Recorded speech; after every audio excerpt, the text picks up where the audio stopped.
আসসালামু আলাইকুম। গাজার উদ্দেশ্যে ত্রাণ নিয়ে যাত্রা করা জাহাজে বোমা হামলা। মানবিক সহায়তা নিয়ে ফিলিস্তিনের গাজায় অভিমুখে থাকা একটি জাহাজে ড্রোন দিয়ে বোমা হামলা চালানো হয়েছে। মাল্টা উপকূলে আন্তর্জাতিক জলসীমায় এই হামলায় জাহাজটি বিকল হয়ে গেছে। আজ শুক্রবার এক বিবৃতিতে ওই মানবিক সহায়তা আয়োজনকারী সংগঠন ফ্রিডম ফ্লোটিলা কোয়ালিশন এএফসি এক বিবৃতিতে এ তথ্য জানিয়েছে। হামলার জন্য ইসরায়েলকে দায়ী করে সংগঠনটি বলেছে, নিরস্ত্র বেসামরিক জাহাজটির সম্মুখভাগে সশস্ত্র ড্রোন দিয়ে দুইবার হামলা চালানো হয়েছে। এতে জাহাজটিতে আগুন ধরে যায় এবং এর কাঠামোয় বড় ধরনের ফাটল দেখা দেয়। তবে এ বিষয়ে এখনও ইসরায়েল কোনো মন্তব্য করেনি। ত্রাণবাহী জাহাজটি বর্তমানে মাল্টা উপকূল থেকে 14 নটিক্যাল মাইল 25 কিলোমিটার দূরে অবস্থান করছে। জাহাজে গাজাবাসীর জন্য মানবিক সহায়তার পাশাপাশি অধিকার কর্মীরা ছিলেন। তারা জানিয়েছেন, শুক্রবার ভোরে জাহাজের জেনারেটর লক্ষ্য করে হামলা চালানো হয়। এতে সেটি বিদ্যুৎহীন হয়ে পড়ে এবং ডুবে যাওয়ার ঝুঁকি তৈরি হয়। সামাজিক যোগাযোগ মাধ্যমে ফ্রিডম ফ্লোটিলা কোয়ালিশনের পোস্ট করা ছবি ও ভিডিওতে দেখা গেছে জাহাজের উপর আগুন জ্বলছে ও বিস্ফোরণ ঘটছে। জাহাজের 12 জন নাবিক ও 4 জন বেসামরিক নাগরিক ছিলেন। জানিয়ে মাল্টা সরকার এক বিবৃতিতে বলা হয়েছে, তারা সবাই সুস্থ আছেন। জাহাজটিকে সহায়তা করতে কাছাকাছি থাকা একটি ট্যাগ বোটকে নির্দেশ দেওয়া হয়েছে বলে মাল্টা সরকারের ওই বিবৃতিতে উল্লেখ করা হয়েছে।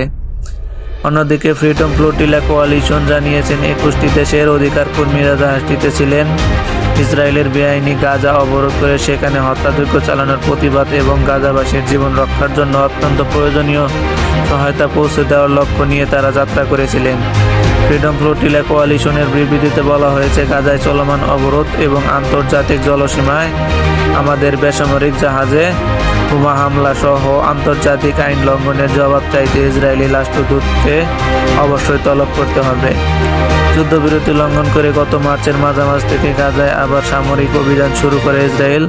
এরপর 2 মাস ধরে উপত্যকাটি কঠোরভাবে অবরোধ করেছে দেশটি। গাজায় তারা কোনো খাবার, জ্বালানি, ওষুধ সহ জীবন রক্ষাকারী অন্যান্য জিনিসপত্র নিতে দিচ্ছে না। গাজায় মানবিক সহায়তা প্রদানকারী সংগঠনগুলো বলতেছে, তারা এর মধ্যে তাদের মজুত করা খাদ্যপণ্য শেষ ভাগটাও বিতরণ করে ফেলেছে। ইসরায়েলি হামলায় বিধ্বস্ত ফিলিস্তিনের এই উপত্যকায় কর্মকর্তারা শুক্রবার বলেছেন, গাজার দুর্গতদের খাবার সরবরাহ করা রান্নাঘরগুলো আগামী 1 সপ্তাহ বা 10 দিনের মধ্যে বন্ধ হয়ে যাবে। গাজা অবরোধ করে রাখার পেছনে যুক্তি হিসেবে ইসরায়েলি কর্মকর্তারা বলেছেন, গাজায় মানবিক সহায়তা পৌঁছালে তা হামাস সদস্যরা চুরি করে নিয়ে তাদের যোদ্ধাদের সরবরাহ করবে বা বিক্রি করে দেন। তবে সাম্প্রতিক মাসগুলোতে গাজায় বড় ধরনের ত্রাণ চুরি হওয়ার অভিযোগ অস্বীকার করেছেন এই কাজে যুক্ত প্রতিষ্ঠানগুলো কর্মকর্তারা। এর আগে 2010 সালে তুরস্ক থেকে ত্রাণ নিয়ে গাজার উদ্দেশ্যে যাত্রা করেছিলেন ফ্রিডম ফ্লোটিলার কর্মীরা। মাভি মারমারা নামের ওই জাহাজে এক পর্যায়ে হামলা চালিয়েছেন ইসরায়েলি সেনারা। তাতে 10 জন নিহত এবং 28 জন আহত হয়েছিলেন। গত বছর অক্টোবর গাজায় শাসক গোষ্ঠী হামাসের সদস্যরা ইসরায়েলি ভূখণ্ডে ঢুকে সশস্ত্র হামলা চালান। এতে প্রায় 1000 মানুষ নিহত হন। এরপর ওই দিন গাজা থেকে নির্বিচার হামলা চালায় ইসরায়েল। মাঝে কিছুদিন যুদ্ধবিরতি কার্যকর হলেও মার্চের মাঝামাঝিতে আবার হামলা শুরু করে ইসরায়েল।